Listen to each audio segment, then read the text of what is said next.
How to overcome the pain, trauma, or loss after being expelled from this organization or sect. Maybe you were left with a pain that doesn't leave you. If you were expelled from Jehovah's Witnesses, unfortunately, I understand you very well, and this is one of the reasons for making this video. And you are the main person for which I make this video, because I was already in your situation. I want to invite you to analyze and reflect on some point of view.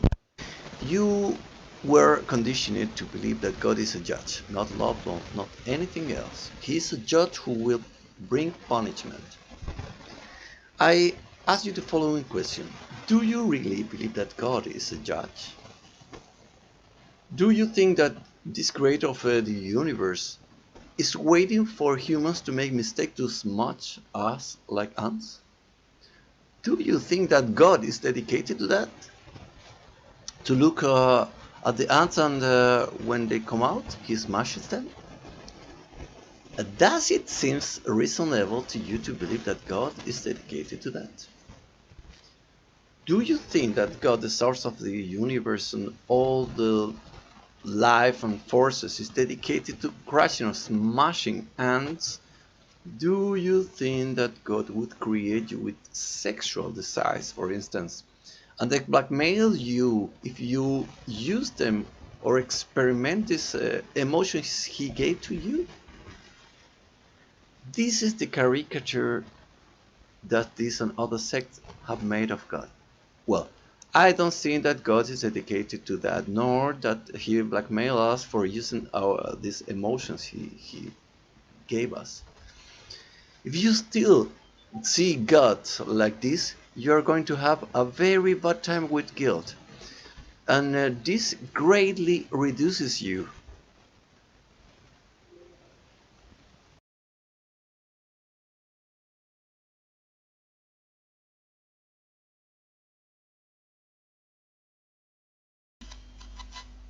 I asked you, do you think that the life is about to accepting the moral code of a small group and playing to comply or being punished?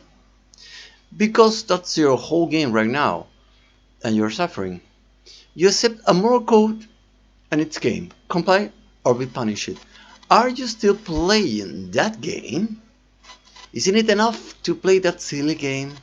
Let's say there are other games much more interesting or higher level if it's about play games. I want to invite you to reflect on the following question. What affects you more? The brotherhood you lost and the group of friends, or your relationship with the God or source of life? They took away all your friends and family. They told you they they are wicked, worldly, goats, etc. Now they left you alone because you broke the group rules.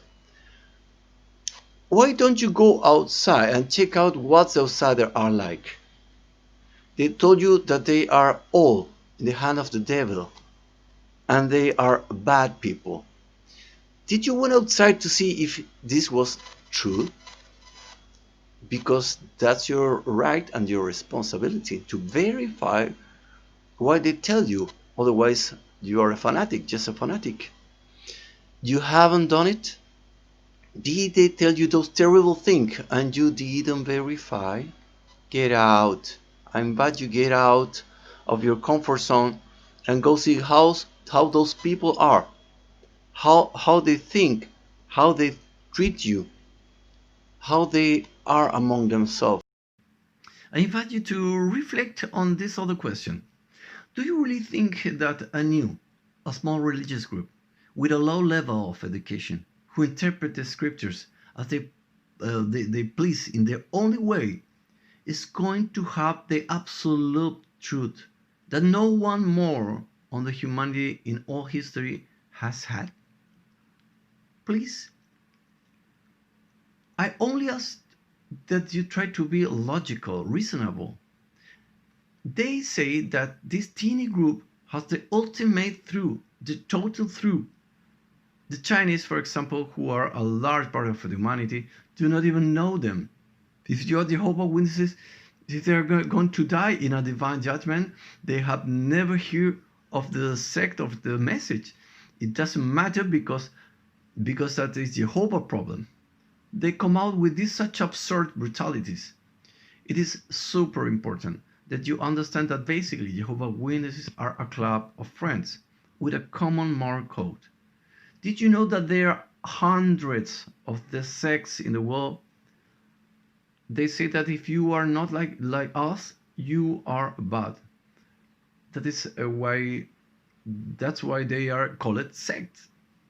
So why don't you take responsibility for your own life and go out to verify, to check what the outsider likes, to see what this evil world is like.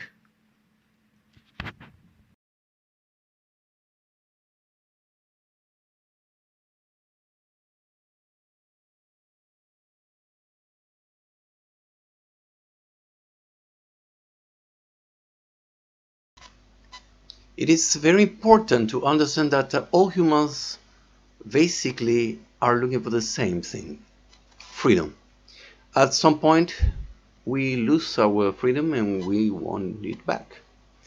But if you work in this way to seek the freedom, you will not only help yourself, you will help everyone because you will change the whole energy. We are, as I said, a human in a pot, in a soup, where invariably your energy will affect the others and the energy of others will affect you. So to conquer this freedom is our only responsibility, our only duty if life matters to you. So I invite you to go and conquer it. If you stop judging, you stop the game of living judging, the thief, the fornicator, the moral, the immoral. If you judge, it is impossible not to do with yourself. You put the noose around your neck, and this reduces you. Accept yourself as you are. Do not start from the idea that you are basically bad, failed, dirty, or you will be trapped. You must stop this dynamic of judging because it is reducing you. You are trapped. You were scammed. This is easy to say, but extremely difficult to apply and to understand. And go little by little. It will make you more free. You will stop feeling that pain.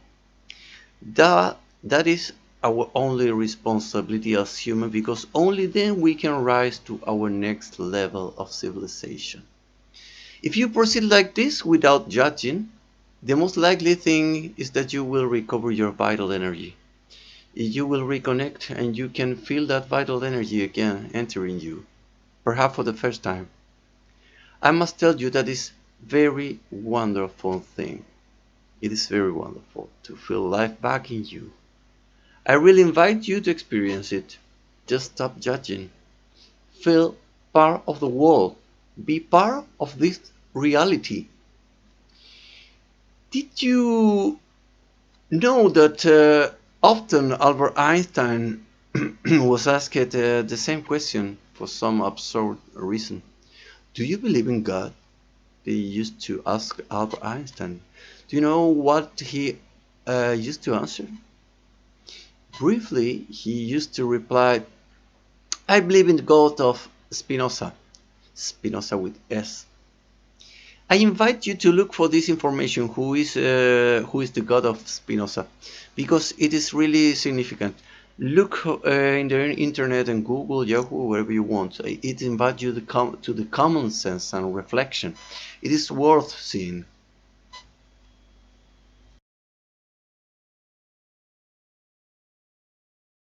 Regarding this issue of belief and the pain that they can cause you, there is another very important aspect. Is the fact that Jehovah Witnesses, like any sect or group, provide you with a small structure, a thin and weak structure that when there's no one, you will hold this structure. because it will be your parameter to judge and measure the reality. Ah, there are good and bad people. Ah, God loves me or hates me if so or so. They give you structure, judge and compare your environment. And the fact that you have not had an indication expose you to suffer when they takes away the only structure you had. It was crazy, but it was the only one, the structure you had. If a person studies chemistry, physics, biology, astronomy, psychology, engineering, medicine, whatever, they teach you structures on or structures. That is why those people are less affected to fall into groups or sects that actually manipulate their members. It is very important that you understand that you were taught to look at the world reality as a judge, and you are still doing so. I want to invite you to educate yourself and compare yourself. Take the initiative to educate yourself more. That will help you take away your pain and help the people who were trapped by these sects.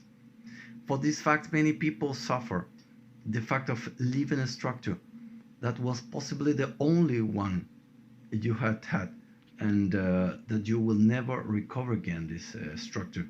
And this condition marks all those who has passed through this sect. This is not just a work of Jehovah Witnesses. Many people who, for example, teach their children as soon as they learn to speak.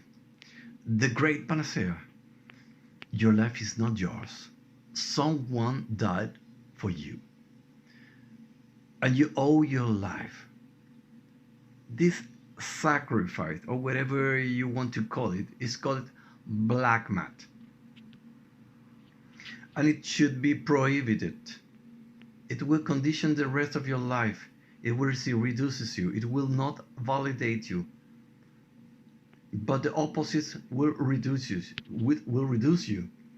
And as someone I respect very much, Louis I, a writer, sir, our beliefs should promote the process of the life and not the other way around.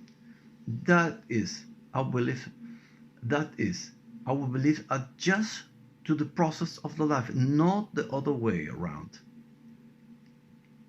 That is the basic ethic that leads us to a state of integrity, solidity, validating the vital energy that is in each one of us.